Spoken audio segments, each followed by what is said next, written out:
ίσως έπρεπε να κάνετε μία διακοπή και να τραβήξετε το επόμενο βίντεο που θα είναι αυτό. Είσαι έτοιμος, Κωνσταντίνο?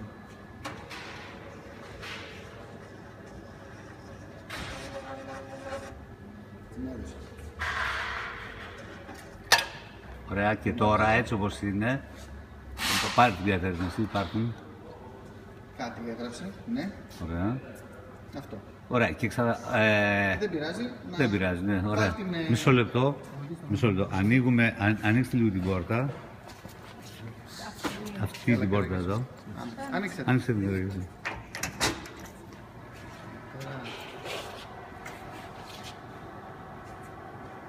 Άνοιξε και αυτό έξω.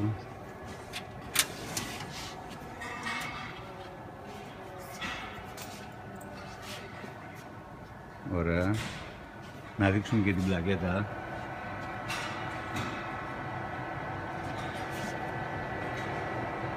Ωραία. Και τώρα ανοίξτε λίγο τον εκτυπωτή εδώ. Ναι, όχι, μην μου κάνεις πλάτες.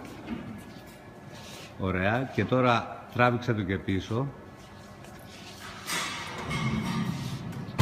Ωραία. Και αν θες τώρα άνοιξε και τα τέτοια του εκτυπωτή. Να έρθω από εδώ εγώ πάλι. Για να μην βλέπω πλάτες, ναι.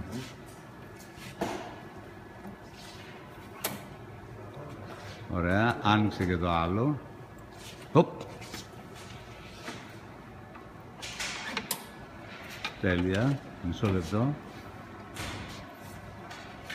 Αν θες κλείστα κιόλας τώρα αυτά.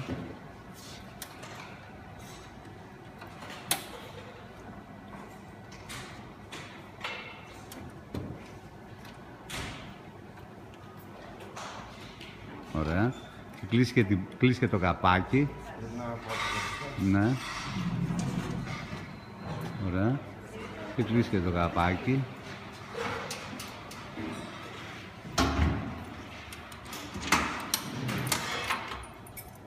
Εντάξει.